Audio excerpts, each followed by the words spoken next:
Our scripture this morning is not the one printed in the bulletin.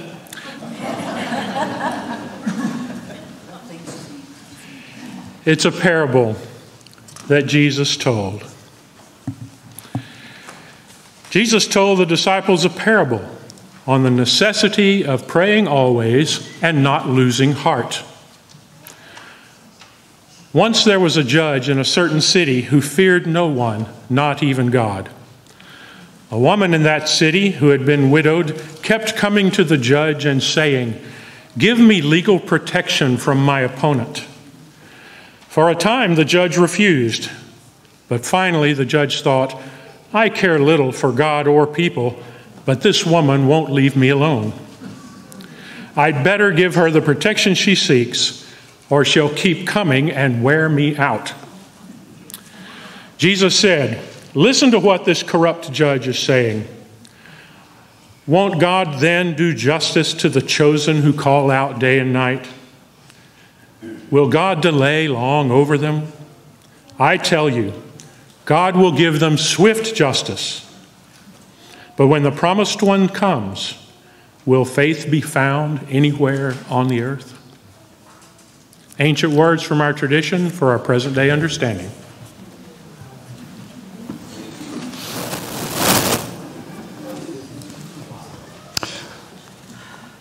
Well, it's been an interesting week. It's actually been an interesting, how long has it been since November? Well, late in the week, I realized that I was on a course to a train wreck when I kept getting emails all week long, which I was very grateful for, of women who were angry, women who were depressed. And the last one was the one that made me realize I needed to bail. It's the official preacher kind of language. But she said she's going to be out of town this weekend, and she was actually glad because she didn't want to hear anything about loving other people right now or unity or anything like that because she was so angry. And then I thought, okay, it's World Communion Sunday.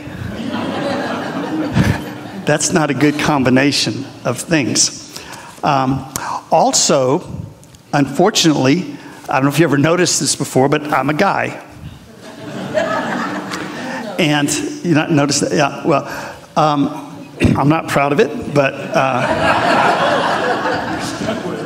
yeah. And I think this is true every week, but I need to say it in particular this week, is I'm never really giving advice. And this is my job, and I try to do something inspirational every week, but I never think that I understand the personal situation you are in. I don't care who you are, right? Your life, you're in a unique situation, and I respect that very much. So please don't ever hear me on the pedestal. If you've come more than 2 times, you've seen me fall off the pedestal, so that's not a problem for anyone who knows me, but I'm also a human being, and women's rights are human rights. So there's something inside me that understands when things aren't right. I mean, I don't understand what it feels like from the inside, but I understand that it's not right when our leaders say, your body belongs to you except your uterus. As a guy, I can kind of feel what it would be like if somebody said, you're free. You're absolutely free except for your private parts. Those belong to the state. See, those would be fighting words. And they are fighting words. So the time of people being comfortable is way over. I think this is a prophetic moment in history. I think we need to honor what is happening as something sacred. And I think women need to hear from the men in this room that we will have their back. right? That they are not alone. And that we also will not stand for what is happening. Now, if you are female, you know this has always been happening, right? There's nothing new about this. If you're a person of color, you understand that racism didn't come with Donald Trump. Neither did sexism. But it's become visible. And that's a teachable moment. However terrifying it is, however painful it is a prophetic moment in history. For us to stop equating masculinity with power. I mean, whenever you hear somebody say that Hillary was going to be a woman president, that tells you what the template is for president.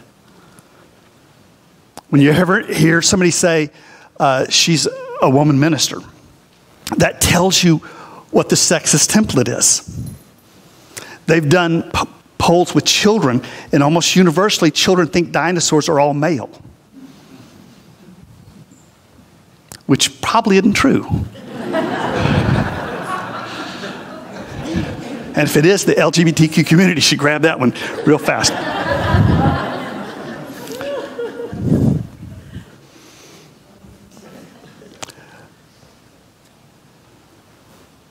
We gentlemen in the room have had 40,000 years at bat. It's time to share the world. It is time to share power. It's way past that time. History will have to be rewritten because it's told us the story of violent males. That should tell you that you live in a rape culture.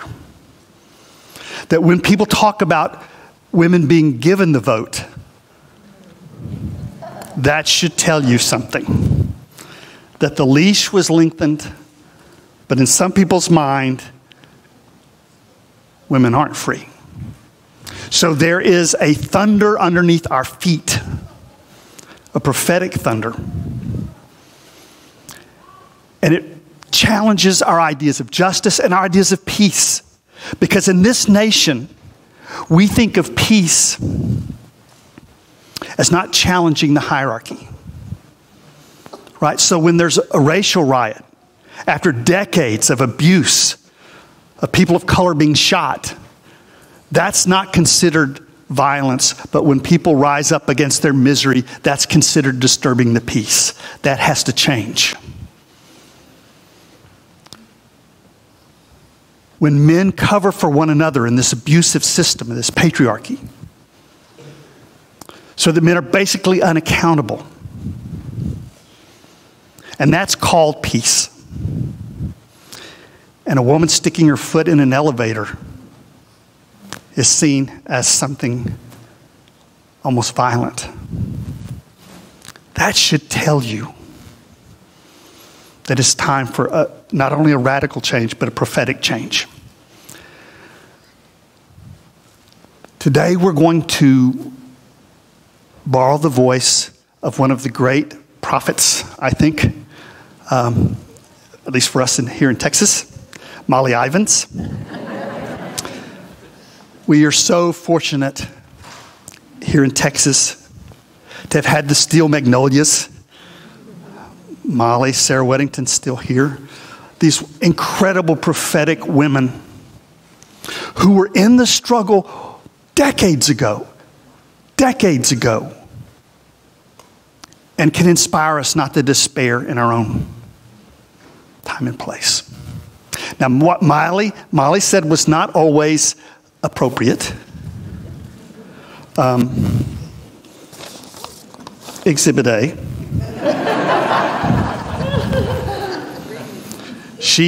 I have a lot of quotes today, so sorry about that. She said of one politician, if his IQ slips any lower, we'll have to water him twice a day.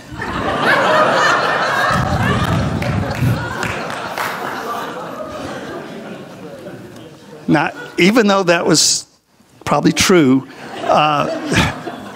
we try to be nicer. But there are also times when nice masks violence. Right?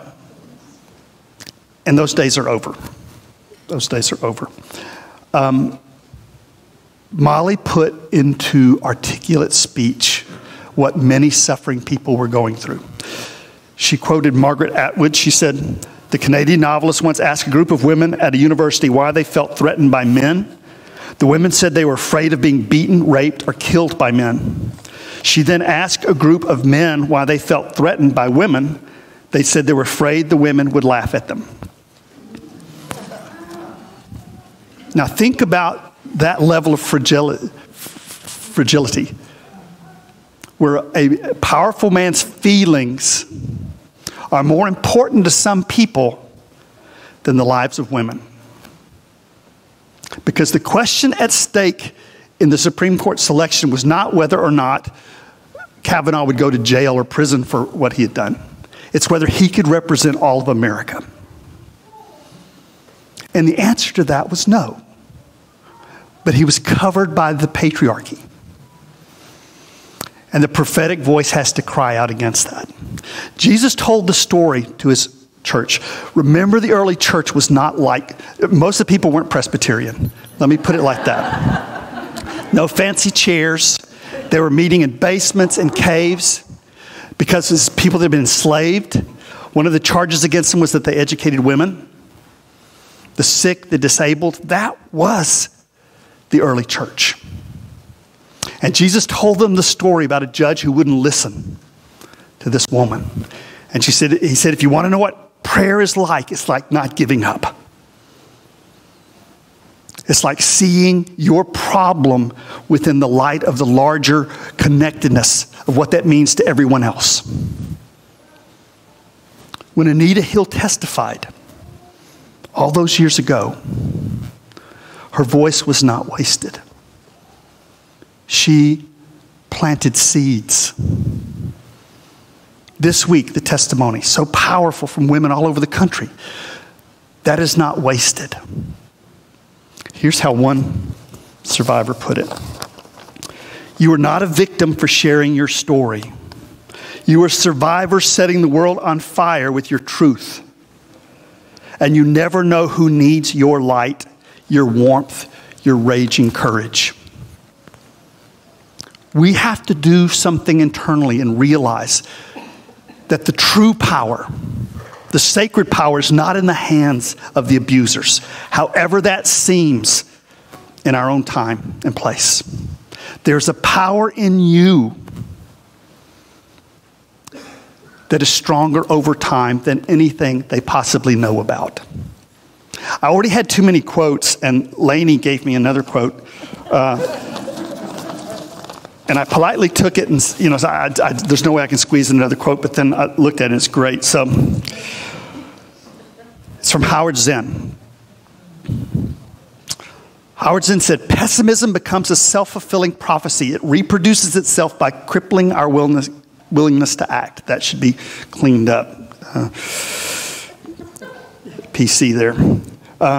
The rights of working people, of women, of people of color have not depended on decisions of the courts. Like the other branches of the political system, the courts have recognized these rights only after citizens have engaged in direct action. That means getting arrested. Direct action powerful enough to win these rights for themselves. Nobody gave them their freedom. The courts have never been on the side of justice, only moving a few degrees one way or the other unless pushed by the people. These words engraved in the marble on the Supreme Court, equal justice before the law, have always been a sham. No Supreme Court, liberal or conservative, will stop the war in Iraq or redistribute the wealth of this country or establish free medical care for every human being. Such fundamental change will depend, the experience of the past suggests, on the actions of an aroused citizenry demanding that the promise of the Declaration of Independence, an equal right of life, liberty, and pursuit of happiness, be fulfilled. The court has always been a political body. They will only come around to the side of justice when the country shows them they must.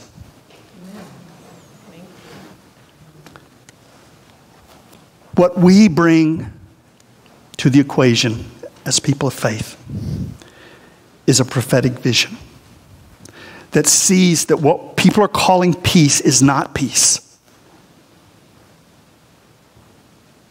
What we have is not peace anywhere you look. Can anybody here guess? I mean, Obama's as good as it gets, right? Nobel Peace Prize.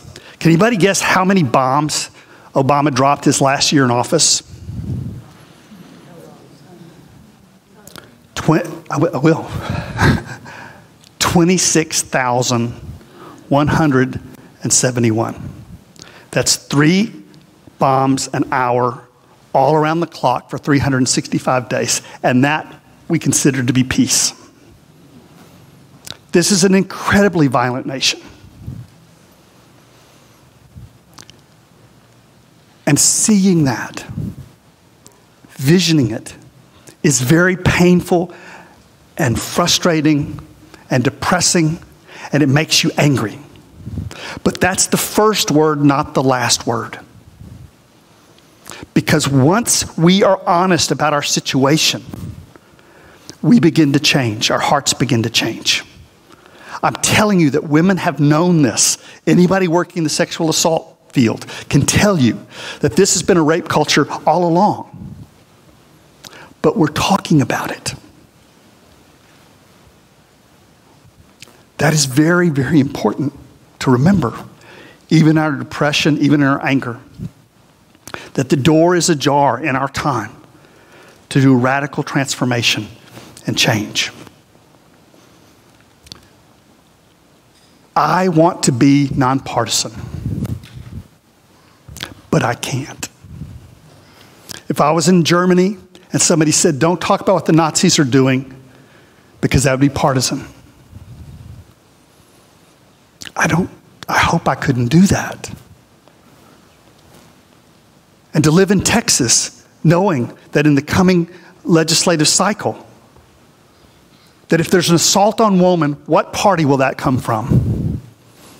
Right? That's not being partisan. That's just simply a fact. It's simply a fact that if there's legislation bashing Muslims,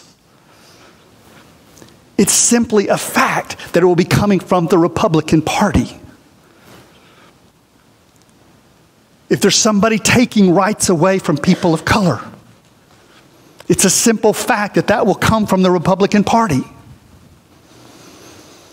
And we're not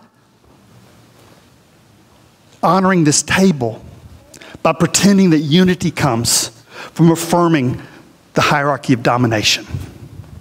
This table represents the destruction of every hierarchy of domination.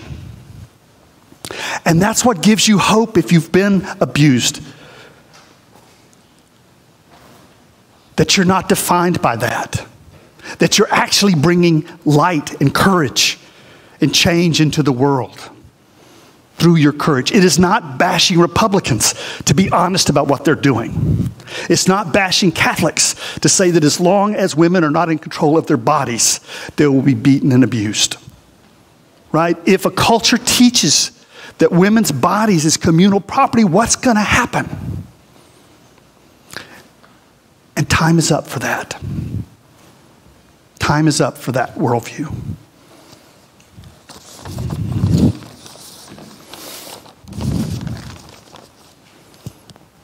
What you need, Molly said, is sustained outrage. There's far too much unthinking respect given to authority. But she also taught us that anger eventually needs to go into harness, which means political action. You've been taught since the cradle that you're individual, isolated, private personality, and you don't really control the world. Right? What you do is you go to Washington and beg them, or you go to Austin and beg them. But your heart knows better. That's why we sing, we are the ones the world's been waiting for. There is no Calvary. Calvary, I said that wrong. Calvary. I always say that wrong. Somebody say it right. Calvary. I've just been in this business too long. There's no pendulum. One of the great lies of this economic system is that there's some kind of pendulum. And if you just wait long enough, it'll shift back again. we reap what we sow. And this is a time when men and women have an opportunity to change the world radically, dramatically.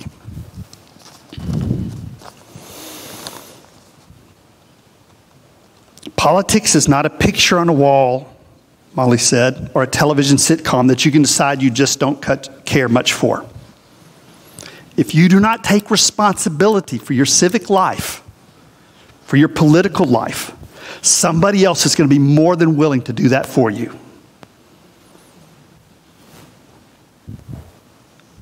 It was Socrates that said, those who are too good to get involved in politics, too pure, will be ruled by their inferiors. Simple fact. Then she said, it is possible to read the history of this country as one long struggle to extend the liberties established in our Constitution to everyone in America. That puts it in a nutshell, doesn't it? Justice is giving others every right I claim for myself.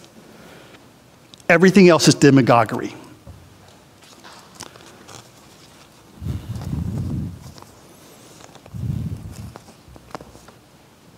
Molly looked at the Iraq War as it developed. And she said, we are the people who run this country. We are the deciders. And every single day, every single one of us needs to step outside and take some action to help stop this war. Raise hell. That's a strange thing for a preacher to say. Raise hell. Think of something to make the ridiculous look ridiculous. Make our troops know we're for them and trying to get them out of there. Hit the streets to protest Bush's surge. If you can, go to the Peace March in Washington. We need people in the streets banging pots and pans and demanding, stop it now. Now, I want to suggest that's the gospel. With feet. What sense does it make to say we're an inclusive community, but we don't stand up for one another? Because that would be political. How much is that kind of love worth? What is that gospel worth? Not a whole lot.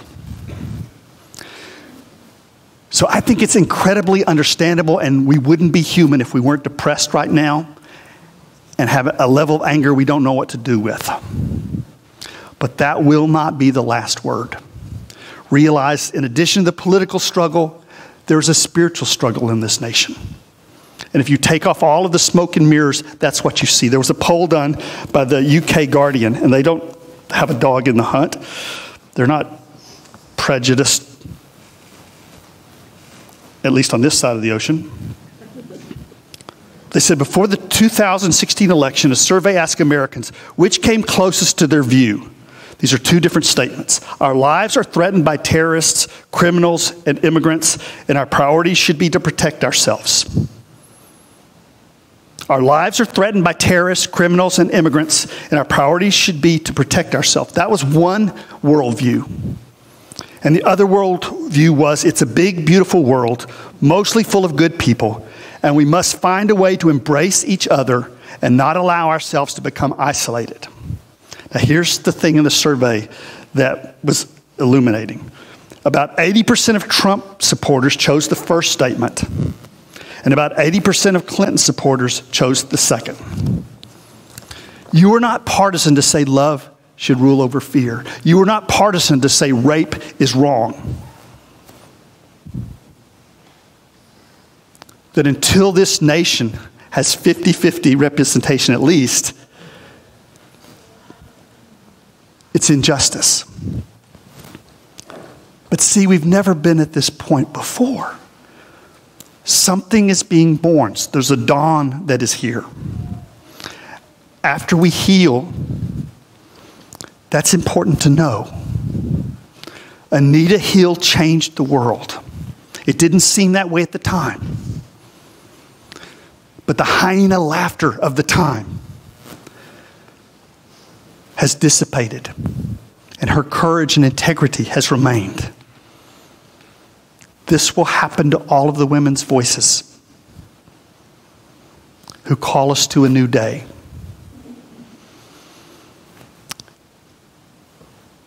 Did you ever, when you were a child, fantasize about being with somebody like Gandhi or Martin Luther King or standing up for the Jews.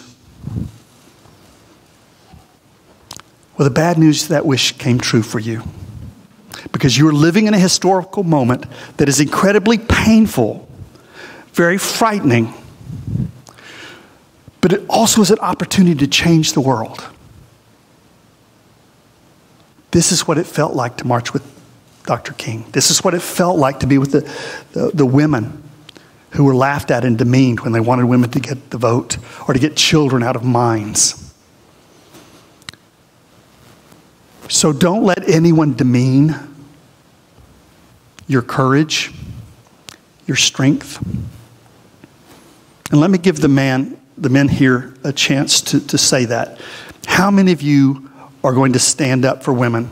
How many of you are going to have their back and will, if they take us to the Capitol, how many of you will do that? Would you be?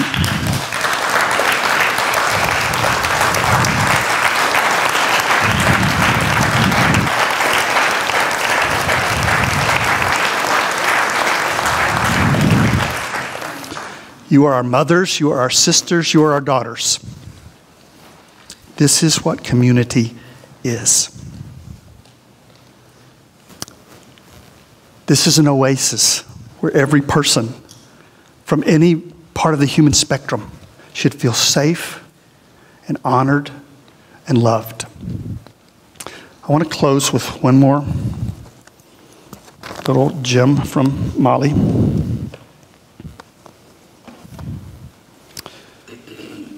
The thing is this: you've got to have fun while you're fighting for freedom, because you don't always win. Keep fighting for freedom and justice, but don't forget to have fun doing it. Be outrageous. Rejoice in all the oddities that freedom can produce. And when you get through celebrating the sheer joy of a good fight, be sure to tell those who come after how much fun it was. I leave you now to your own reflection on these words.